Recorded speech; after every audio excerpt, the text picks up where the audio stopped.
Olá, pessoal. Começa aqui mais um programa especial Saúde Diagnóstico. Você já bem sabe que é uma parceria com a CBDL, Câmara Brasileira de Diagnóstico Laboratorial, que tem um trabalho intenso nessa área. Em especial, você também acompanhou nos nossos programas depois da Covid e, naturalmente, né, na busca, né, por preservar a saúde, por descobrir doenças. Isso é muito importante, cada vez mais esse espaço vai aumentando. E conosco aqui o Carlos Eduardo Gouveia, que é o presidente executivo da CBDL. Tudo bem, Carlos? Como é que estão as coisas?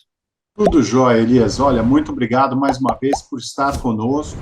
Momentos tão importantes desse mercado do diagnóstico, que tem evoluído bastante.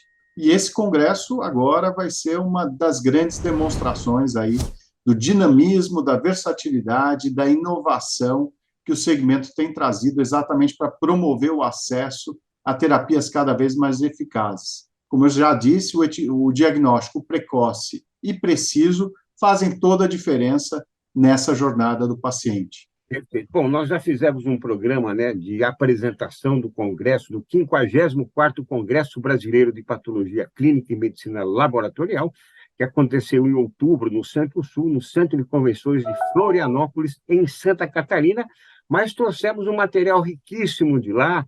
A equipe da CBDL esteve em peso com o Carlos Eduardo Gouveia, com a Joseli Chiarella, o Maurício Santini, da comunicação, trouxeram um material muito rico, e nós vamos, em mais programas aqui, apresentar todo esse material. Mas antes, Carlos, de entrar nessa cobertura, um tema importante que vem ganhando espaço na mídia, que eu gostaria que você pudesse também fazer uma explicação, né, uma explanação sobre isso, justamente, né, porque números mostraram que em outubro houve uma grande procura, né, uma procura crescente pelos testes de Covid.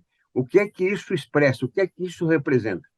O que nós percebemos é que o Covid é um exemplo de pandemia, de um vírus que era desconhecido e que tem pregado algumas peças em todos nós. Achávamos que não seria, nem chegaria no Brasil, depois que talvez não fosse tão grave. Tivemos aí, infelizmente, muitas surpresas e muitas perdas que todos nós sentimos, e as várias fases com suas variantes, né? Essas variantes, algumas mais letais, outras menos, até dentro do próprio espírito de sobrevivência do vírus, ele procura, na verdade, continuar sobrevivendo, mesmo sem ter que matar o hospedeiro, digamos, né? Sem causar grandes prejuízos. Então, por isso que a gente acaba vendo ele continuamente se modificando nessa tentativa de se manter aqui presente.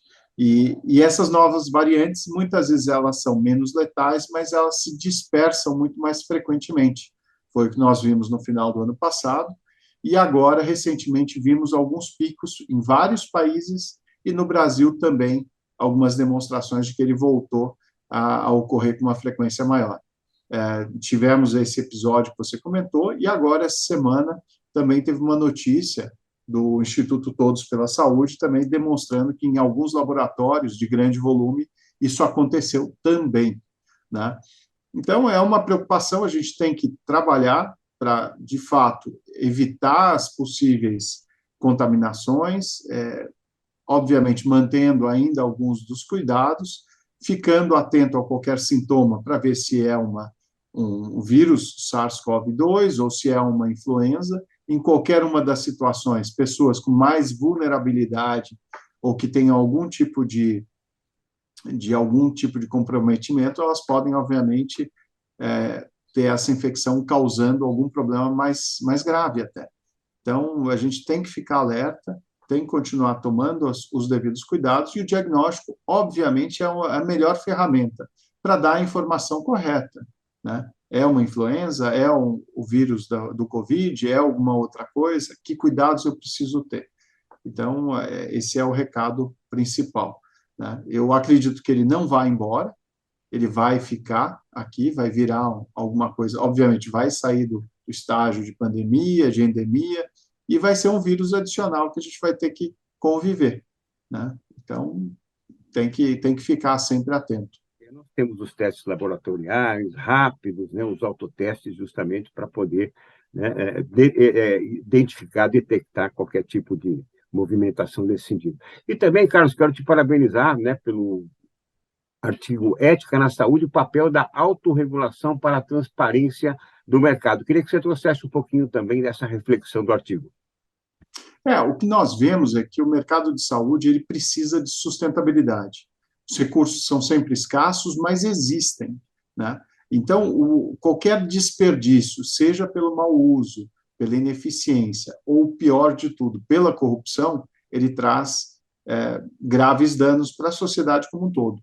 E a corrupção mata, né, Elias? Esse é o problema. A gente viu no começo da própria pandemia, lojas de vinho vendendo respiradores, muitos governos que compraram produtos que não foram entregues e o dinheiro foi pago. Então, isso para citar alguns dos exemplos. Outros tantos acontecem no dia a dia e já há muito tempo, obviamente cada vez mais difícil de você identificar, primeiro, pela atenção que o mercado dá ao tema, que é crescente, então a população já sabe que é importante ficar atenta a casos de propina, de suborno, de corrupção, de uso indevido dos serviços de saúde. Os profissionais de saúde, por sua vez, também já têm adotado critérios de integridade, que são mundialmente hoje aceitos, e as empresas têm procurado, sim, ter os seus próprios programas e através desses programas de integridade, ter políticas, né, de como lidar com cada situação, para evitar mal entendido que possa virar exatamente um mau exemplo depois nessas práticas inadequadas. Agora, você pode ir pelo caminho da regulação, que é através do legislativo, leva tempo, nem sempre são as pessoas que estão vivendo essas questões, então, a norma, que muitas vezes é editada no Congresso depois de tantos anos de discussão, ela pode sair diferente ou já fora de data, né, vencida praticamente. E para você combater isso, o melhor sistema é o próprio segmento se organizar e tratar de fazer a autorregulação, que é o caso que hoje a gente vê no Instituto Ética Saúde. Ele reúne já toda a cadeia de valor, desde os fabricantes, distribuidores, importadores, sociedades médicas, hospitais, laboratórios, pagadores de saúde e até associações de paciente. E juntos, todos discutem quais são os riscos que existem em cada um desses elos da cadeia, o que se pode fazer para mitigá-los, e a partir dessa discussão organizada, de uma forma assessorada, inclusive pelo próprio Instituto, saem as instruções normativas, que passam a ser vinculantes para os associados da entidade, e para aqueles que não são, elas muitas vezes acabam sendo a referência, e com isso conseguem indicar um caminho que o mercado deva seguir. Então, acabam influenciando positivamente o restante do mercado.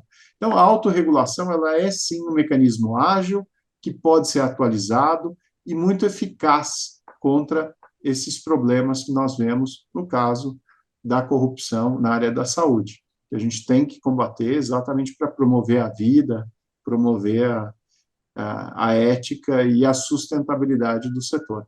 Parabéns, realmente um artigo muito bom, e você já trouxe, né, um briefing desse artigo, lembrando que o Carlos Eduardo Gouveia é diretor também, né, de Relações Institucionais do Instituto Ética Saúde.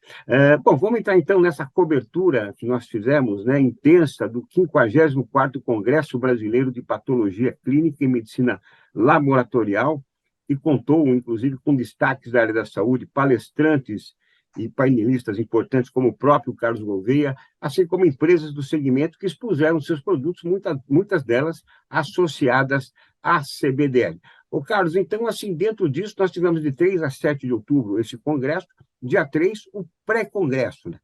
E eu gostaria já que você trouxesse um pouco do seu olhar desse pré-congresso e, na sequência, chamasse o nosso primeiro convidado, né, de presidente para presidente. Elias, nós tivemos uma grande novidade nesse congresso, que foi a participação expressiva do Ministério da Saúde dentro de um congresso da patologia clínica, que normalmente foca muito no setor privado. E o Ministério participou com várias áreas muito importantes e que acabaram trazendo uma mensagem fenomenal para toda a população que estava ali presente assistindo o nosso evento, né? Então, o pré-congresso ele foi muito forte nesse sentido, com participação desde a diretoria de integridade, da área de laboratórios, voltada para os programas de saúde pública, trazendo aí uma visão sobre diferentes áreas de atenção, né? Desde a parte de doenças infecciosas, HIV, hepatites virais, a parte de hanseníase e tuberculose e várias outras que foram extremamente importantes e mostrando que o cidadão, quando tem um problema, ele muitas vezes não tem nem como escolher a porta de entrada. Então, é importante a gente ter, sim, um alinhamento das políticas e uma convergência de ações no público e no privado, muitas vezes unindo esforços, né? Perfeito. E gostaria, então, que você já trouxesse para nós o primeiro convidado dentro dessa cobertura que fizemos do Congresso. Perfeito. Eu gostaria aqui, então, de convidar o nosso grande amigo, presidente do Congresso, na verdade, da Sociedade Brasileira de Patologia Clínica, Dr. Fábio Brazão, e ele é grande em todos os sentidos, grande no coração, na alma, na experiência e no tamanho. Ele realmente ele se diferencia aí de todos nós, mas ele tem, assim, nós temos que dar os parabéns a ele, a doutora Maria Inês, que falará mais adiante também, sobre essa grande realização que foi o Congresso Brasileiro de Patologia Clínica e Medicina Laboratorial em Florianópolis. Seja muito bem-vindo, Fábio. O nosso congresso, 54º Congresso Brasileiro de Patologia Clínica e Medicina Laboratorial, atendeu a todas as expectativas. Já temos aí mais de 4.000 inscritos, é um congresso onde se envolve todas as áreas científicas, inclusive a gente aproveita para agradecer a indústria pelo apoio constante no nosso projeto científico.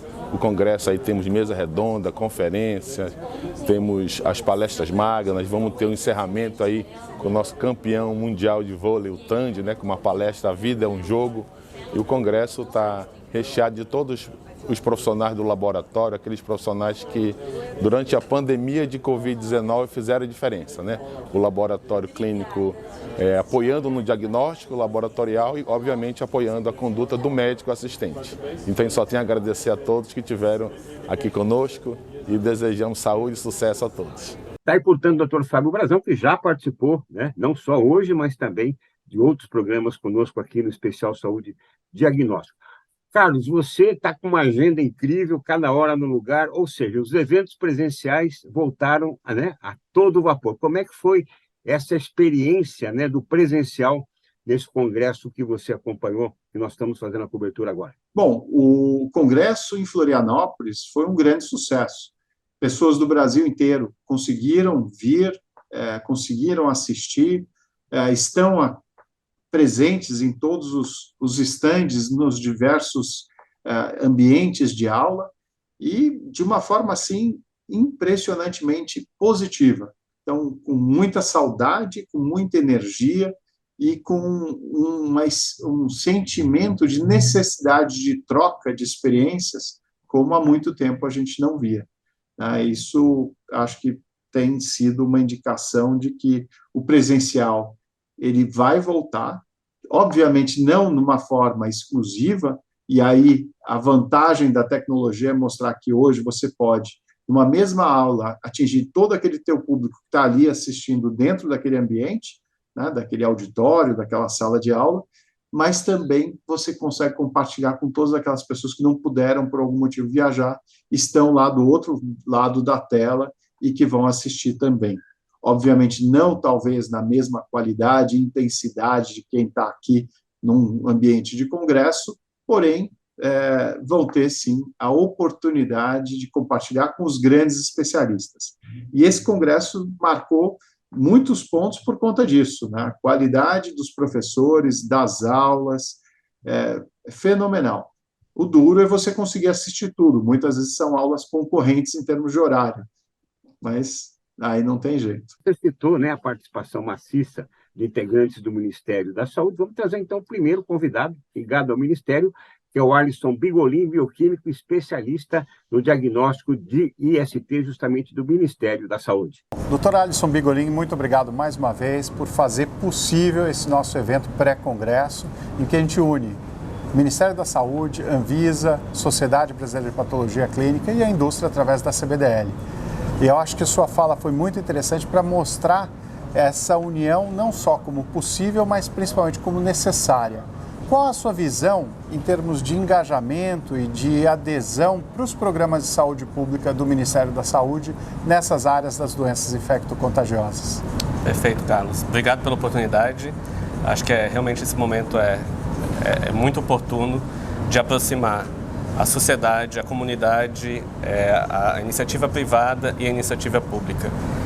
Tem se falado muito mundialmente da necessidade de integração de todas as áreas. Você mencionou a Anvisa, então também a área de regulação. Todos juntos pelo diagnóstico acurado com qualidade para a população. E a população, sabendo também do que está se falando, das tecnologias de diagnóstico, possam procurar cada vez mais cedo o seu diagnóstico e ter um diagnóstico precoce. A pandemia de Covid nos mostrou isso, a importância das ferramentas de diagnóstico dentro de toda a linha de cuidado dos indivíduos. Então, eu falei aqui hoje sobre o diagnóstico de sífilis, HIV, hepatites virais e outras ISTs, o quanto são importantes as ferramentas de diagnóstico para a gente conhecer qual é o agente etiológico e tratar adequadamente, evitando inclusive a possibilidade de resistência antimicrobiana que está acontecendo muito no mundo. Então, a importância dos laboratórios também nesse papel todo, acho que é fundamental. Esse evento vai ser de grande valia para a gente conquistar isso. Excelente. E eu vi aqui também que você falou, por exemplo, até de sífilis congênita, onde a mãe, de fato, pode exercer um papel essencial para garantir que o feto, que o seu bebê nasça sem a sífilis congênita e possa ter uma vida normal. Ou seja, mesmo aquele indivíduo vulnerável, que não tem capacidade, já está sendo envolvido dentro de um programa de saúde pública. Quem o diga, então, as próprias pessoas que têm discernimento, capacidade, com ferramentas como o autoteste. E você até mencionou ali o autoteste de HIV. Isso é uma tendência para o Ministério? Perfeito. O autoteste de HIV ele veio justamente como uma ferramenta adicional de todas as ferramentas de diagnóstico que a gente tem. Nós temos aquele diagnóstico centrado dentro do laboratório, nós temos os testes rápidos que já levam o atendimento para o serviço de saúde e o autoteste vem complementar, onde o indivíduo tem autonomia de buscar o seu resultado e, se reagente, depois buscar a complementação diagnóstica com o algoritmo completo. Acho que o mundo está nesse cenário, tanto de autoteste quanto de autocoleta, onde as pessoas vão poder coletar sua própria amostra, enviar para o laboratório por algum modal de logística e ter seus resultados. Acho que o caminho está indo por aí. Em relação à sífilis congênita que você mencionou, eu acho que sim, a comunidade tem um grande papel dentro desse cenário todo de diagnóstico. As mães, por exemplo, em buscar o serviço de saúde durante o seu pré-natal, fazer o seu pré-natal adequado, para que, se o tratamento for instituído adequadamente antes dos 30 dias do parto, você consegue evitar um caso de sífilis congênita. Então, se os indivíduos ou as mães gestantes buscarem o seu pré-natal, elas conseguem evitar a transmissão de uma doença e sequelas nos seus filhos. Acho que isso é importante. Perfeito. É o diagnóstico precoce e preciso, aquele diagnóstico certo para a pessoa certa, no momento certo, no lugar certo. Então, acho que são várias ferramentas que se fazem aí disponíveis. Parabéns ao trabalho que vocês têm realizado. Eu entendo que as sociedades médicas como SBAC, SBPC, a própria Abramed, que é a Associação dos Laboratórios, tem um papel grande para complementar esse esforço e integrar, justamente para quê? Para, junto com as outras ferramentas que vão surgindo, como as ferramentas de autoteste, que a gente possa, de fato, alcançar aquele cidadão invisível para o sistema de saúde. O SUS tem um papel importantíssimo, o sistema de saúde complementar também, mas o fato é que muita gente ainda que não faz parte dele, está à margem por algum motivo, que vai desde desconhecimento, ignorância ou até a questão logística. Então, acho que cabe a gente, como atores dentro desse grande mercado da medicina laboratorial, buscar, de fato, formas de atingir esse cidadão. Perfeito. Parabéns, muito obrigado. Algum comentário final? Eu acho que é isso que você falou, Carlos. Diagnóstico no local correto, permitindo acesso e um diagnóstico com qualidade. Então, trabalhando integrado, acho que toda a população vai ser beneficiada. Excelente. Muito obrigado. Obrigado. E, Carlos, um dos painéis foi a atualização das estratégias de diagnóstico no âmbito de doenças de condições crônicas e infecções sexualmente transmissíveis. Traz para a gente um pouquinho, o que foi debatido nesse painel. Bom, aqui o Ministério trouxe exatamente essa visão atual dos novos protocolos, dos novos guias até de atendimento, e principalmente em função da necessidade de ter um olhar atualizado para as políticas que tanto a área pública adota e, de novo, com essa integração com o setor privado, até porque a porta de entrada pode ser um ou outro, mas o tratamento, os guidelines têm que ser os mesmos e alinhados dentro desse contexto. É importante aqui destacar até a questão da hepatite C, por exemplo, Elias. Hepatite C é uma doença silenciosa, ela acaba sendo descoberta muitas vezes em exames de triagem, né, por pura sorte, a pessoa vai fazer uma checagem, vai fazer uma doação de sangue, vai fazer um teste rápido em determinada situação e detecta. Detectando, ela passa imediatamente a ter direito a um tratamento. Esse tratamento, provido pelo próprio Estado, o Ministério da Saúde tem já incorporado medicamento para tratamento do HCV, da hepatite C, e em 3, 4 meses a pessoa está curada. Hoje é muito mais rápido, é um tratamento caro, porém o SUS fornece. Só que você só vai usá-lo se você souber. E aqui mostra-se exatamente como que você pode fazer parte desse programa, dentro dessa política, né? Muito bom. E agora vamos, então, a mais uma convidada, a doutora Paula Távora, médica e ex-presidente da Sociedade Brasileira de Patologia Clínica e Medicina Laboratorial. Bom, o que dizer, né, dessa oportunidade da gente voltar ao presencial. A minha percepção é de que não só o alto nível do conteúdo e da grade científica que a gente vem aprimorando ao longo dos anos, fez desse congresso uma revisão da nossa necessidade de encontrar cientificamente, na forma coletiva e presencial, eleva a fluidez de como que a gente compartilha a ciência. Então, é um evento que tem um conteúdo muito amplo, e aí a gente encontrando, o que a gente observa estamos todos desarmados, estamos todos muito dispostos a trocar experiências, encontrar, abraçar, né? Coisa que a gente não pôde fazer antes, e dizer que eu estou absolutamente encantada com o conteúdo, com a grade, com a participação, com as salas cheias, todos os temas muito relevantes para o momento. Então, estamos estudando aí a importância da medicina laboratorial em todas as especialidades e que estão muito bem abordadas e abrangentemente abordadas nesse congresso. Então, um prazer enorme. Acabamos de terminar agora a nossa Assembleia Geral Extraordinária da direção com os ex-presidentes e com todos os patologistas clínicos presentes aqui no congresso, e discutimos exatamente isso, a nossa linha do tempo e do que nos espera e como foi bom retornar. Graças a Deus, após a pandemia, traz aí um grande evento que a gente está encantado e uma semana muito proveitosa aqui em Florianópolis. E temos mais um convidado, Carlos, que é o Ciro Martins Gomes, professor e consultor técnico também do Ministério da Saúde. Realmente, o Ministério da Saúde, uma presença maciça, né, Carlos? Foi excelente, nós ficamos muito honrados, e eu tenho certeza que, assim como o Dr. Ciro, o Alisson e tantos outros que vieram aqui, voltarão no próximo ano, e até com uma participação, inclusive, mais expressiva ainda, viu, Elias? A experiência deste ano foi muito boa, e já se planeja aí, sim, uma presença muito mais marcante ainda, inclusive na área de exposições, com um estande do próprio Ministério, para apresentação para todos aqueles que estiverem ali nos corredores. Vamos, então, à entrevista com Ciro Martins Gomes, lembrando, né, que a equipe da CBDL esteve maciçamente presente lá, né, com o Carlos Gouveia, a Roseli Chiarella e também o Maurício Martins, trazendo todos esses convidados. Vamos, então, ao Ciro Martins Gomes. É um prazer ter a sua presença aqui. Nós estamos no Congresso de Patologia Clínica aqui em Florianópolis e hoje tivemos uma sessão para aprender bastante sobre hanseníase, né? Uma doença que a gente acha que ela não existe mais, que ela não aparece, mas a gente vê que ela continua sendo uma doença importante, principalmente pelas características de transmissibilidade da doença, né? E a boa notícia é que nós temos agora alguns testes para ajudar o diagnóstico e a contenção da doença. Podia falar um pouquinho mais dos testes que foram aprovados recentemente? Bem, primeiramente gostaria de agradecer o convite muito importante estar falando aqui sobre a hanseníase e comemorando esses avanços. A hanseníase é a primeira doença infecciosa a ser descrita com o advento da microscopia, mas até hoje é um problema de saúde pública, principalmente nos países em desenvolvimento. E no Brasil não é diferente, é um problema que aflige muitos locais do país, que está presente em todo o nosso território nacional. O Mycobacterium leprae, que é o causador da hanseníase, ele não é cultivável, então existe uma dificuldade muito grande do desenvolvimento de tratamentos e também de testes complementares.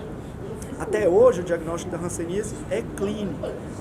O único teste que define caso é a baciloscopia, que depende de uma técnica microscópica que requer aí qualidade de treinamento de pessoal e que tem uma sensibilidade muito baixa. No final do ano passado, foram incorporados ao Sistema Único de Saúde e hoje já tem em bula aprovada pela Anvisa 3 testes. 2 deles são utilizados para o diagnóstico complementar da hanseníase. O diagnóstico continua sendo clínico, mas eles auxiliam esse diagnóstico. E um deles para detectar de forma molecular a resistência ao tratamento, que obviamente é uma questão muito importante. O primeiro teste é o teste sorológico, que ele é feito na técnica point of care.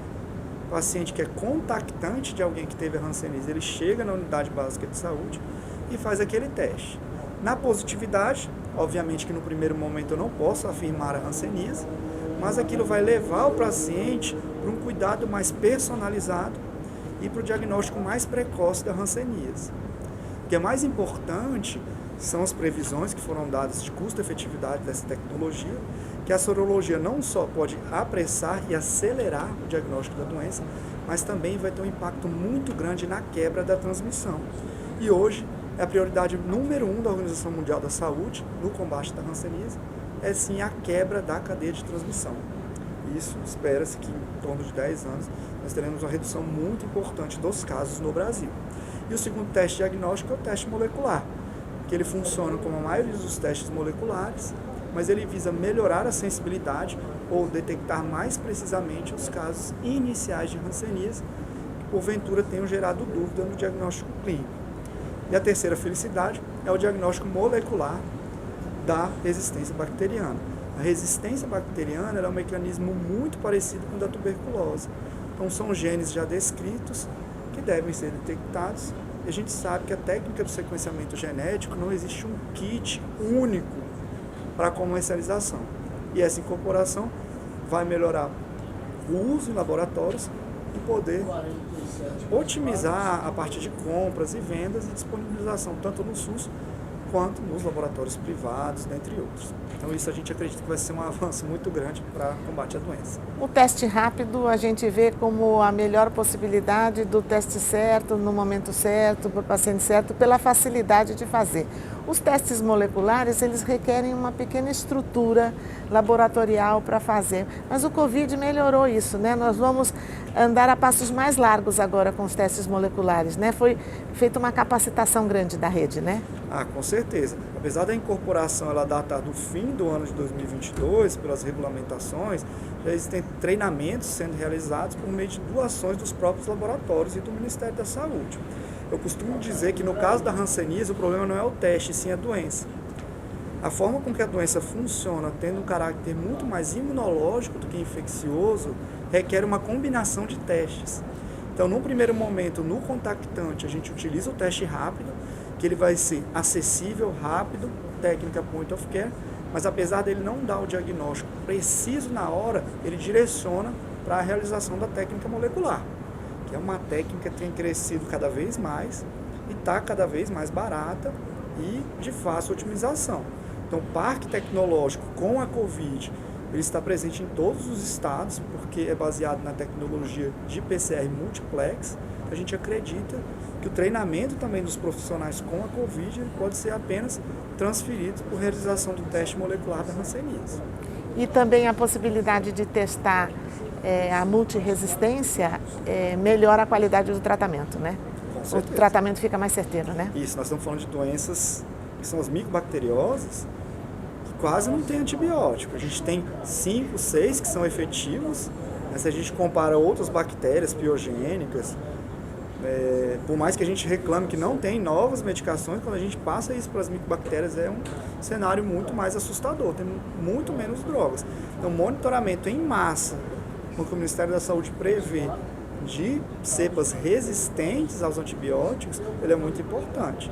Óbvio que isso ainda tem que se evoluir, tá? Mas o teste incorporado, ele vê 3 genes de 3 medicações diferentes ao mesmo tempo. A boa notícia é que já existem mais de 2 anos, vão fazer 4 anos, que o Ministério da Saúde faz o monitoramento do território nacional e os dados de resistência à rifampicina, que é a principal droga, eles são muito pequenos. Nós tivemos 2 casos nessa vigilância de resistência à rifampicina. Então não é porque existem poucos casos que a gente vai vigiar menos. A ideia é continuar vigiando mais, mesmo na ausência de tantos casos, como é o caso da tuberculose, que já é uma realidade a multiresistência. E que também nós ainda temos um número pequeno de casos, mas provavelmente porque a gente testa pouco, né? E é uma doença transmissível. Um caso vai transformar em quantos? Então, se a gente tratar rápido, de forma adequada, aquilo não espalha, e a gente vai ter a cura e redução dessa endemia no país. Muito obrigado pelas informações, é um alento a gente saber que a gente vai evoluir para doenças que a gente já podia ter acabado com elas, mas que a tecnologia não estava aí disponível para que a gente pudesse agir de forma mais ágil, né? Eu que agradeço, os desafios são grandes, mas temos essa felicidade e acredito que cada vez mais a gente vai conseguir combater esses problemas. Agora, Carlos, entre tantos assuntos debatidos, conhecimentos adquiridos, né? Qual é talvez o principal aprendizado que você trouxe desse pré-congresso? Olha, o pré-congresso mostrou que, novamente, o esforço tem que ser conjunto e tem que ser de todos. Nós tivemos aqui pessoas da área de laboratório, do Ministério da Saúde, em diagnóstico, tivemos pessoas da área de emergências e controle de epidemias, e como se fosse uma situação, sala da situação do próprio Ministério, no caso do Monkeypox, que também vai trazer um pouco de informação aqui para todos nós, mas até da área de integridade. A doutora Carolina Palhares também trouxe uma visão muito positiva de como lidar com a situação com um olhar para o futuro, e como todos devemos, sim, estar atentos e colaborar para que seja algo melhor daqui para frente, né? Então, o grande aprendizado é a união, Elias. Eu acho que é a união, trabalhar com diferentes ferramentas de diagnóstico para cada ambiente, para cada população. Então, a gente tem a área dos LACENs, os grandes laboratórios de saúde pública, mas tem muito programa que entra em regiões ribeirinhas, meio da Amazônia, nos rincões gaúchos, o que seja, e que você tem que ter uma solução que leve a informação precoce e precisa, né, para exatamente trazer a informação para essa população ter ou não acesso a uma terapia que seja eventualmente necessária. E isso você vai fazer de forma coletiva, conjunta e usando do que a gente dispõe. E o diagnóstico está aqui presente exatamente com as várias respostas para essas dúvidas e necessidades. Então, acho que o aprendizado é esse, né? E até gostaria, Elias, se você me permite, já aproveitar e dar aqui a entrada para o nosso presidente do Conselho de Administração da CBDL, Fábio Arcuri, que é diretor da Thermo Fisher e presidente da CBDL já há algum tempo, e que tem feito um trabalho brilhante nessa condução aqui da entidade para exatamente mostrar o valor do diagnóstico e interagir e integrar com as várias sociedades, inclusive com a Sociedade de Patologia Clínica. Então, Fábio, seja muito bem-vindo. Então, eu particularmente gostei bastante, porque lá foi abordado tuberculose, hanseníase, monkeypox, né, HIV, todos os protocolos, como é que o governo, como é que o Ministério estabeleceu os protocolos para a condução dessas patologias dentro da nossa população, né, do ponto de vista epidemiológico. Achei que foi bastante interessante, achei que a iniciativa da CBDL, junto com a Sociedade Brasileira de Patologia Clínica, em aproveitar a experiência que tivemos anteriormente na padronização técnica dos kits de Covid e levar essa experiência para os novos kits de monkeypox, muito interessante. Foi bastante válido. A gente teve aí cerca de 100 uma audiência presencial de 100 colegas, de modo que não dá ainda para saber quem assistiu por YouTube, mas de qualquer forma acho que foi uma contribuição bastante válida do ponto de vista técnico para a sociedade aqui presente. A pandemia, se a gente pode falar em lado positivo, acho que o lado interessante, digamos assim, da pandemia foi que elevou o conhecimento de que existe um diagnóstico, um setor todo dentro da cadeia de saúde, existe um setor de diagnóstico, e esse setor de diagnóstico, que representa um percentual muito baixo de gastos dentro de tudo que é gasto, né, de todos os gastos na saúde, o diagnóstico tem um valor muito menor do que hospitalização ou mesmo tratamento, e isso, junto com a pandemia, foi possível reforçar e mostrar que um bom diagnóstico é fundamental, é importantíssimo para a boa condução e o desfecho clínico de um paciente. E outro painel importante, atualização das estratégias de diagnóstico para lidar com epidemias, pandemias, no caso, monkeypox. E o moderador foi justamente você, Carlos Eduardo Gouveia. Traz um pouquinho, então, desse tema. Monkeypox ainda continua preocupando e queremos saber, então, o que foi debatido nesse painel. Bom, aqui o Ministério trouxe toda a estratégia que ele está adotando para exatamente combater uma possível nova pandemia. Na verdade, ainda não tem esse caráter de pandemia, mas é um problema sério e que tem assustado vários continentes, né? O Ministério adotou algumas ações e tem uma política já de busca ativa. A própria Anvisa está preocupada e tem adotado na verdade, um rito até muito mais rápido. A Anvisa também participou do painel, mostrando como a área de registro está usando até da priorização na análise, mas com uma preocupação também de eventual detecção de outros vírus que não o monkeypox. É como se fossem primos do monkeypox, né? É o orthopox, o vaccinia, que é predominante, por exemplo, na região de Goiás, Tocantins, existe já. E então existe essa necessidade de ter produtos cada vez mais específicos para o monkeypox, e a Anvisa está procurando ajudar também, trazendo aí alguns guias na hora da preparação do produto para ser registrado.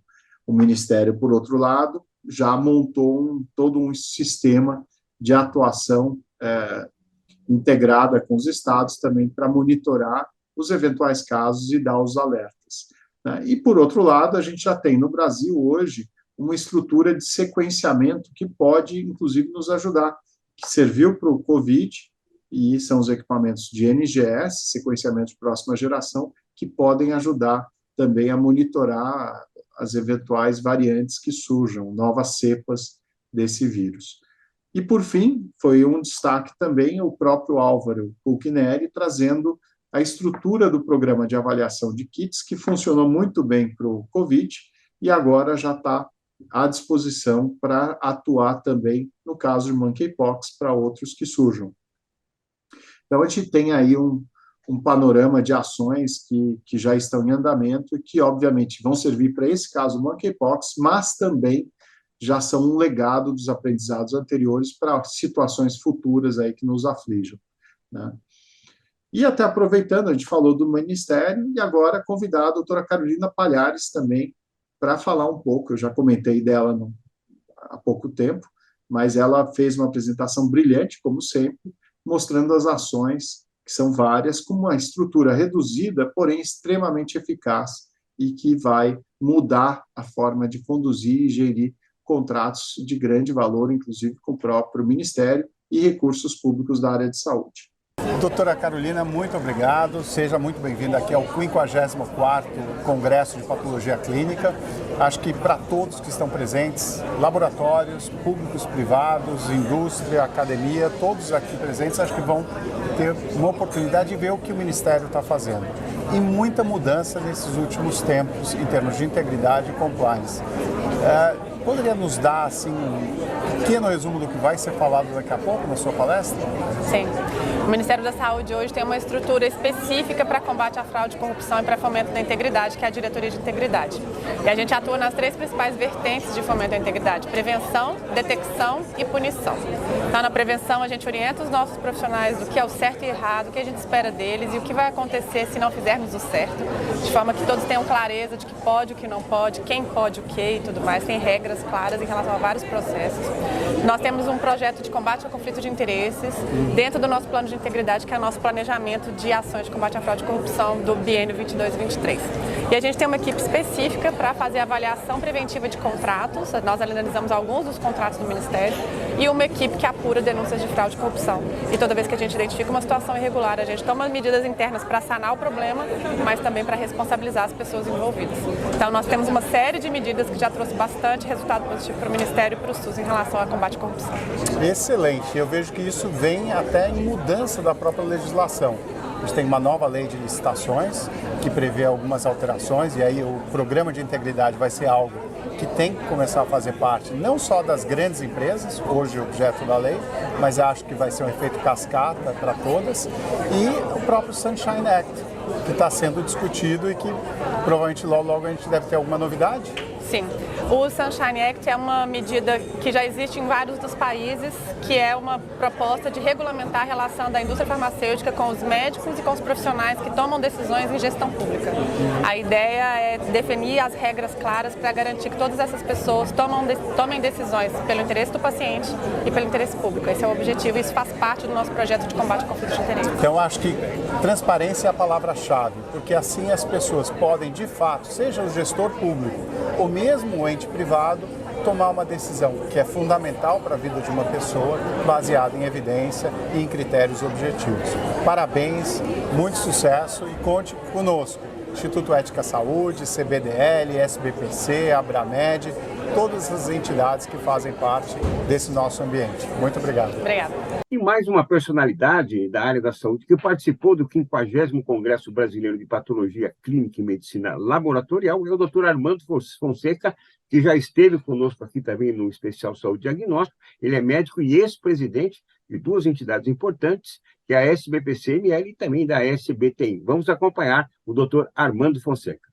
Bom, a retomada dos congressos presenciais revelou a realidade óbvia, a necessidade, certo, do encontro pessoal, que não substitui, quer dizer, os encontros virtuais de forma alguma substituem, tá, a intensidade do relacionamento interpessoal, né, presencial.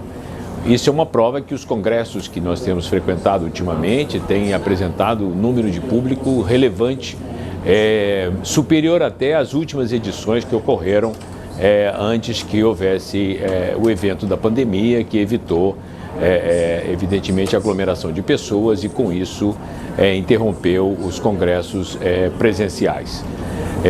Esse congresso em especial, o Congresso Brasileiro de Patologia Clínica e Medicina Laboratorial, que já passa de 4.000 pessoas inscritas este ano, abordou temas diversos, né, com relação à medicina laboratorial, que é uma área muito ampla, muito vasta do conhecimento médico, mas também abordou temas importantes relacionados a erros inatos do metabolismo e triagem neonatal. Ontem mesmo eu presidi uma mesa sobre fibrose cística, sobre diagnóstico, tratamento e acompanhamento de pacientes com fibrose cística. Teremos mesas sobre erros inatos do metabolismo, sobre diagnóstico de doenças raras, a patologia clínica no diagnóstico de doenças raras, ou seja, são temas que têm a ver tanto com a patologia clínica e medicina laboratorial, como a Sociedade Brasileira de Triagem Neonatal e Erros Inatos do Metabolismo. Então, com grande satisfação, com grande entusiasmo renovado, que nós voltamos a esses eventos presenciais. Carlos, outro painel, diretrizes para diagnóstico da infecção pelo HIV, hepatites virais e IST. Quais os algoritmos vigentes? Como é que foi esse painel? O que é que você trouxe de mais rico desse painel? Bom, aqui nós tivemos essa atualização que eu comentei dos protocolos atuais e como lidar com a questão tanto do HIV e das hepatites, né? E as outras infecções sexualmente transmissíveis.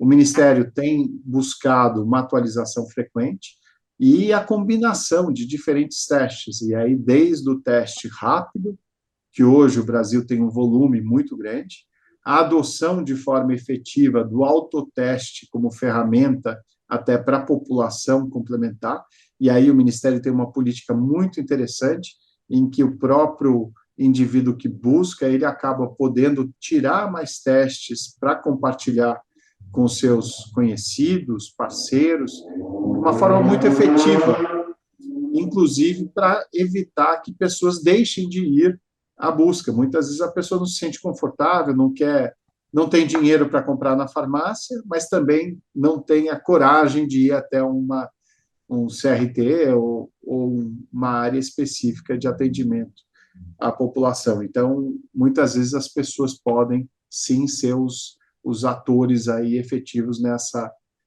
promoção do acesso a um diagnóstico precoce e eficaz para ter um tratamento. Falei do HCV, da hepatite, que também foi abordado, e de outras tantas doenças. E você sabe que, por exemplo, o sífilis é um problema atualmente. Nós temos um aumento expressivo da prevalência, infelizmente, por uma série de situações, principalmente a falta de cuidado na hora do sexo mesmo. Hoje, muitas vezes, se descarta a questão da proteção e aí o aumento, principalmente com jovens, tem sido flagrante, tem sido muito grande. Então, é importante essa mensagem que o Ministério traz, exatamente para que todos que participam desse universo laboratorial tenham como compartilhar as boas políticas, né? Também esse alerta que você faz, né, da preservação, né, na hora do sexo é muito importante, e você citou mais uma vez a presença do Ministério da Saúde para confirmar mais um convidado, Eduardo de Souza Alves, médico integrante do Ministério da Saúde. Eduardo, muito obrigado por ter aceito o convite, parabéns aqui pela apresentação, acho que foi excelente. Eu gostaria que você resumisse um pouco o papel dos LACENs e da Coordenação Geral de Laboratórios dentro dessa estruturação da rede.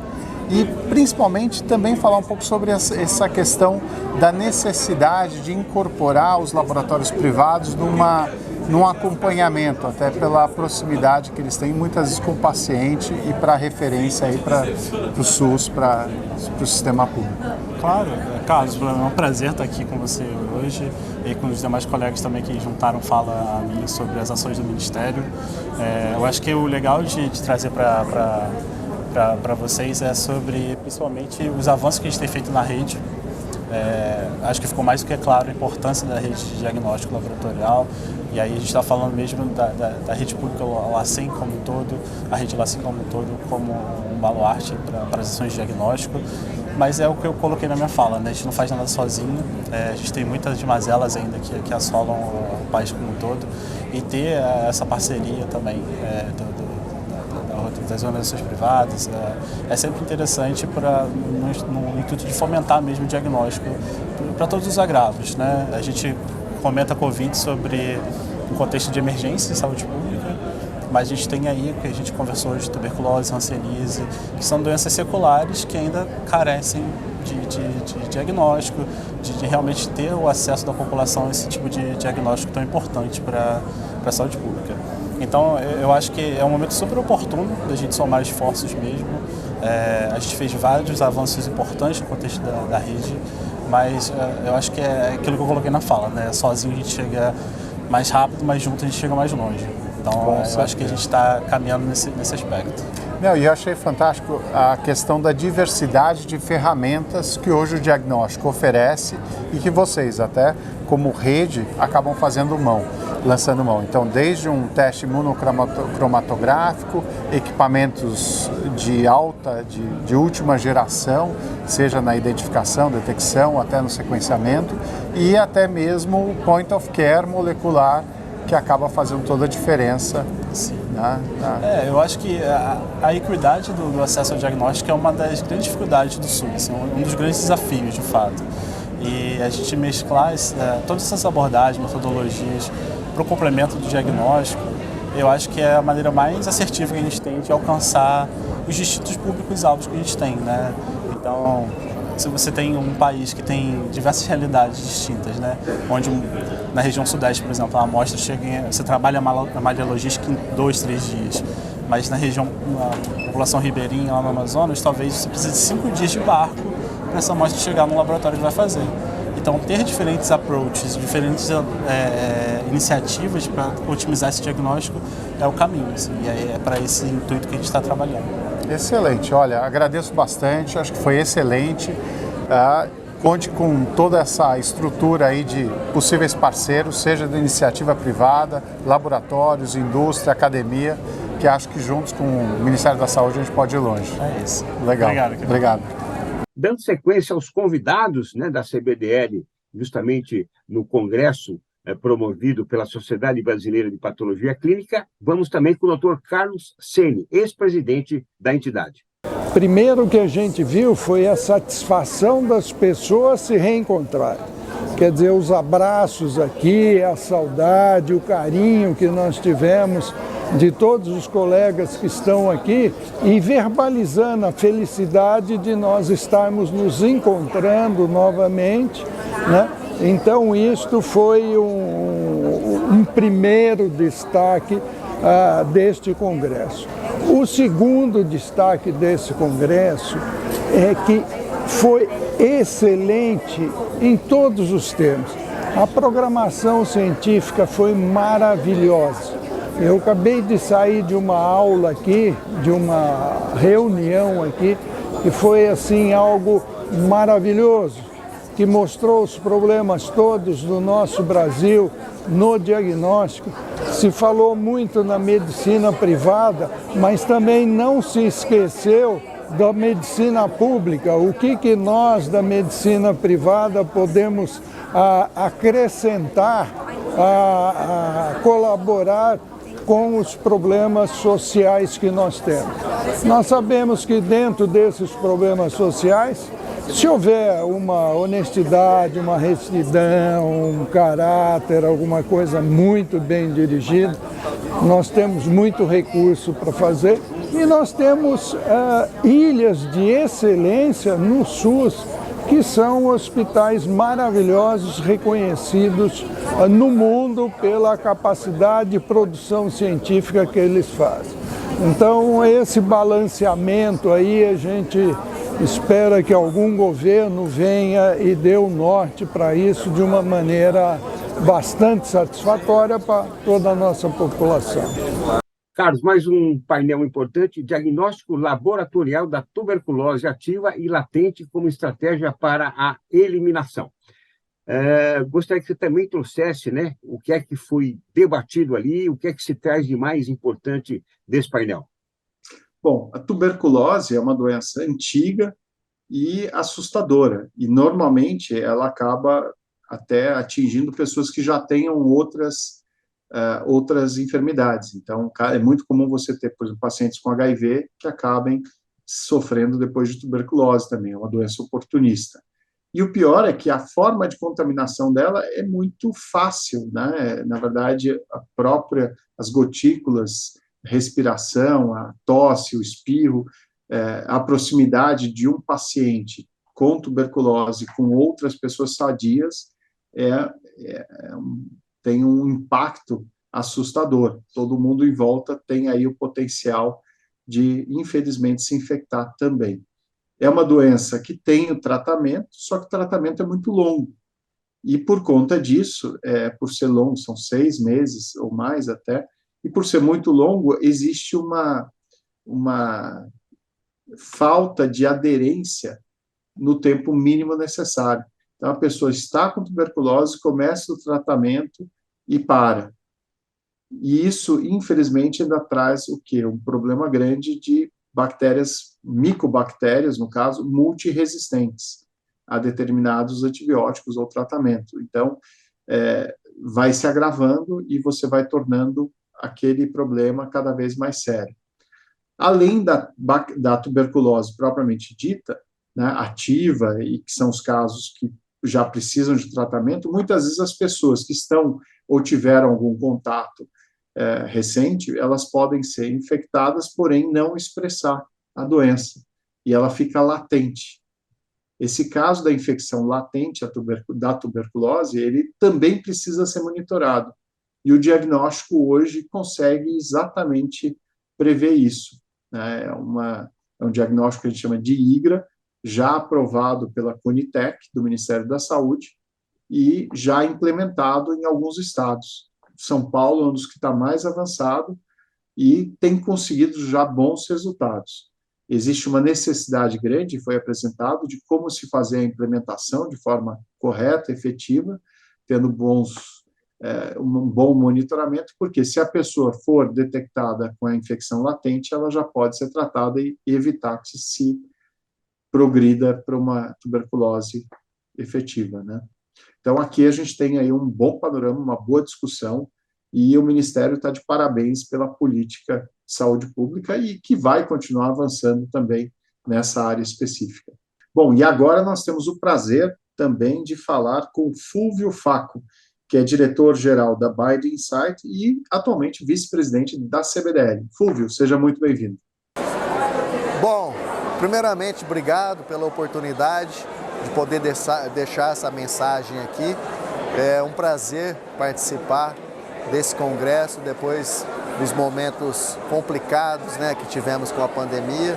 Então, tem sido um evento até então muito bom para a Biden Insight, para todos os participantes aqui do congresso. Os associados da CBDL, inclusive, estão e investiram muito nesse congresso para poder reencontrar pessoalmente com os clientes, apresentar as novas tecnologias, as novas abordagens. E nós aqui pela Biden Insight, nós estamos celebrando 5 anos de operação no Brasil. Nós conseguimos nesses 5 anos, de fato, consolidar a prestação de um bom serviço, a entrega de produtos de nicho, de tecnologia para diagnóstico de doenças raras, que faz todo um diferencial na questão do manejo e da prática clínica no dia a dia dos laboratórios, dos hospitais. Então, estamos de fato muito contentes com a oportunidade, revendo os amigos, revendo os clientes, podendo participar mais uma vez ativamente do mundo do diagnóstico. E esse é só o começo de um ano que está aí por iniciar de maneira bastante forte e felizmente acho que esse espírito de alegria de poder estar aqui, ele é comum a todos. De fato, a gente ganhou muito com a pandemia no sentido que o diagnóstico laboratorial, ele passou a ser muito mais conhecido, ele passou a ter um peso muito mais relevante na saúde do brasileiro, na saúde mundial. Então nós aqui, como fornecedores de produto e também como associados da CBDL, nós estamos de fato evidenciando um peso bastante positivo do diagnóstico na prática clínica.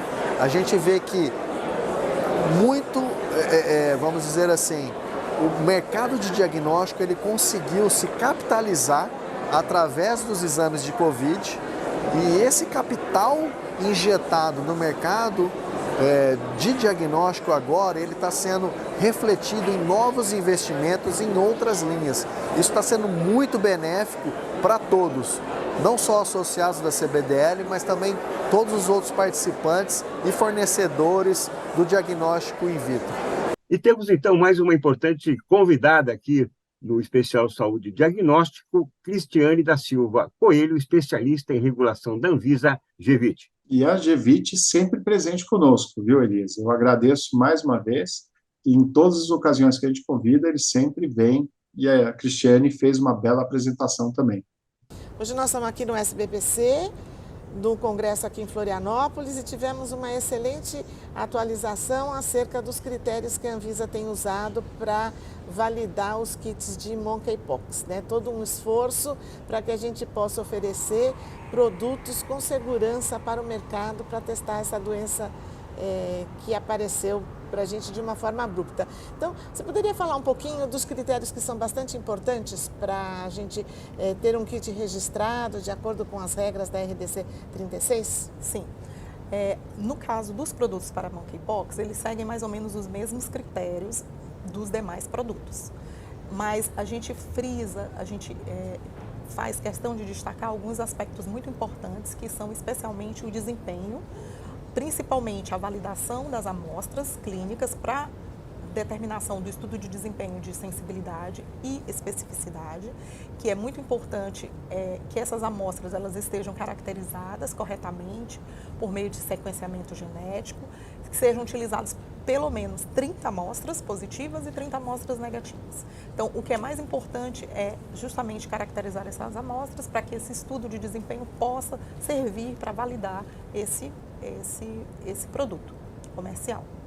Nós sabemos que a Anvisa deu uma prioridade para a análise desses produtos. Então, uma vez que as empresas submetam para o registro, eles têm uma análise prioritária, né? Exatamente. E hoje, como que é o balanço? O que nós já temos de trabalho de vocês lá da GVIT? Até o momento, a gente recebeu 14 pedidos de registro. A gente analisou todos, porque a gente tem, como você falou, a gente está analisando em prioridade. Então, assim, tudo que chega a gente já providencia a análise. Porém, até o momento, 4 já tiveram o desfecho, né? 2 a gente registrou, 2 a gente não concedeu. E alguns estão aguardando conclusão, publicação, né? A parte burocrática, e 4 a gente está aguardando ainda a documentação, que a gente pede complementação para as empresas, e elas têm tempo para enviar essa documentação, então eles estão em exigência, né? Que é o que a gente chama quando a gente está aguardando a complementação de documentação das empresas. E esses kits são mais sorológicos ou de biologia molecular? Bom, a gente tem recebido todos, de todas as metodologias, mas em especial a gente tem recebido mais os testes moleculares, e os que foram concedidos, os 2 que foram concedidos até o momento, são 2 testes moleculares. Um teste específico para monkeypox e um teste multiplex, que identifica monkeypox e outros vírus também. E eles são testes para uso laboratorial, eles não são testes de screening, de triagem, não são autotestes, a exemplo do que nós tivemos na Covid, né? Não. Para monkeypox a gente ainda não tem, não está permitido ainda estudos, ensaios autoteste. Então, esses ensaios são ensaios realmente de uso profissional, ensaios de PCR moleculares para uso profissional mesmo. E com finalidade diagnóstica, não finalidade diagnóstica, exatamente. Pessoal, mais um painel importante com discussões também relevantes, que foi justamente o novo protocolo clínico e diretrizes terapêuticas para hanseníase, inclusão no teste rápido imunocromatográfico e teste justamente da biologia molecular com novas tecnologias diagnósticas. Carlos, traz também para a gente um pouco dessa discussão. Bom, aqui é uma discussão muito interessante e o Brasil também incorporou recentemente esses testes. E vale o destaque, Elias, que esse caso do teste rápido é um desenvolvimento da Universidade Federal de Goiás, da professora Samira Bührer, que desenvolveu inicialmente esse projeto de pesquisa em Amsterdã, na universidade de lá, com o centro de Instituto Real holandês, desenvolveu esse produto, na verdade o conceito, trouxe para o Brasil, e em Goiás, que tem um centro de excelência com uma fábrica modelo ali para desenvolvimento de testes rápidos, e conseguiu avançar a ponto de tê-lo já efetivamente incrementado aqui na nossa política de saúde pública, incorporado, e já com produção nacional por um associado da CBDL também. Então, foi muito importante a gente ver esse destaque que está se dando para uma doença também secular e que ainda não está totalmente debelada. E aí o diagnóstico tem um papel fundamental nesse trabalho. Gostaria de convidar agora também ex-presidente da Sociedade Brasileira de Patologia Clínica, médico patologista com experiência internacional em Angola, Moçambique, vários outros países, Carlos Ballarati. Seja muito bem-vindo. Olá, é um prazer estar aqui conversando com vocês da CBDL e impressionado com essa energia no Congresso, com a energia tão positiva depois de todo esse tempo de pandemia, nós podermos rever os amigos. E o que mais me chamou a atenção foi que o mercado está extremamente pujante. Eu vi novas empresas, eu vi as consolidações acontecendo, novos equipamentos chegando, e tudo isso demonstra a pujança do mercado de medicina laboratorial. Esse mercado que está crescendo cada vez mais e trazendo cada vez mais acesso à população dos testes laboratoriais. Então, é um grande prazer, depois de 2 anos e pouco, nós termos a oportunidade de não só rever os amigos, mas vermos como está crescendo o nosso mercado. Carlos, o nosso próximo convidado também já participou do Especial Saúde e Diagnóstico, enriquecendo aqui os nossos debates. Álvaro Pulquinelli, atual vice-presidente da sociedade, ele é professor e médico preceptor da Unifesp, com atuação também no Laboratório Fleury. Ele teve um trabalho essencial aqui na organização desse congresso. Foi um parceiro de primeira hora, abriu muitas portas para a CBDL e, por isso, eu agradeço e convido agora para falar um pouco da sua impressão. Álvaro, seja muito bem-vindo. Bom, olá a todos. Nós tivemos um excelente pré-congresso, né, onde nós tivemos a presença de 54 pessoas aqui no Centro de Convenções, mais 132 pessoas à distância. Ou seja, um número expressivo de participantes para ouvir um curso pré-congresso que foi dividido em 2 etapas. A primeira etapa foram discutidos os algoritmos diagnósticos para infecção sexualmente transmissível, HIV, tuberculose e hanseníase.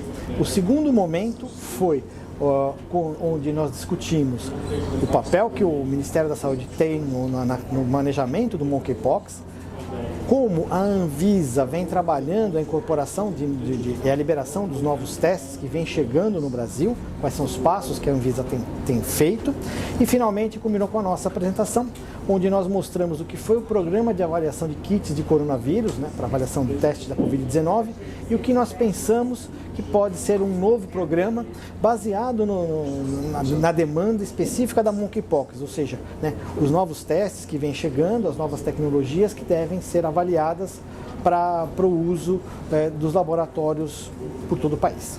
Muito bem, então, como nós comentamos, né, uma cobertura maciça aqui do 50º Congresso Brasileiro de Patologia Clínica e Medicina Laboratorial. A equipe da CBDL esteve em peso lá, com coberturas, trazendo já painelistas, como o próprio Carlos Gouveia foi lá. E, Carlos, então, gostaria que você deixasse para a gente assim, uma mensagem final em relação a tudo que foi vivido lá e, principalmente, né, em relação ao que foi absorvido para ser, então, colocado em prática daqui por diante. Bom, acho que foi um evento de primeiro mundo, extremamente bem organizado, com participantes, todos os congressistas que foram assistir, extremamente engajados em trocar experiência, em aprender, em participar. Os palestrantes, todos muito bem escolhidos, e também trouxeram uma mensagem positiva da importância do diagnóstico dentro da saúde e conseguiram transmitir isso. Então, acho que foi um evento digno de se tirar o chapéu e, com certeza, voltamos à era dos congressos presenciais, Elias. Muitos eventos híbridos, mas o presencial aqui faz toda a diferença. Inclusive, a gente viu isso na área de exposição. Todos os participantes da CBDL, os associados que tiveram seus stands, estão extremamente satisfeitos com o resultado, e isso acho que vai promover cada vez mais a introdução de inovações, de novas soluções diagnósticas que vão trazer um benefício claro para a saúde da população como um todo. Então, muito obrigado e excelente evento aqui para todos nós, né? Com certeza, Carlos. Lembrando, mais uma vez, que a equipe da CBDL esteve presente lá, né, maciçamente presente, com a Joseli Chiarella, da área técnica, o Maurício Santini, responsável pela área da comunicação, Carlos comandou vários painéis ali, Fábio Arcuri, que é o presidente do conselho, o Fúvio Faco também, que é justamente o vice-presidente da CBDL, enfim, né, a entidade esteve em peso e o resultado disso a gente vem trazendo aqui em programas especiais para vocês, justamente da cobertura do 50º Congresso Brasileiro de Patologia Clínica e Medicina Laboratorial. Obrigado, Carlos. Obrigado a você que está conosco aqui no especial Saúde e Diagnóstico. Inscreva-se no canal, dê o seu like, compartilhe os programas, que sempre tem, né, um material bastante rico para você e justamente poder, através desse conhecimento, compartilhar com as pessoas. Obrigado, pessoal, e até o próximo programa. Tchau, tchau. Até breve. Obrigado.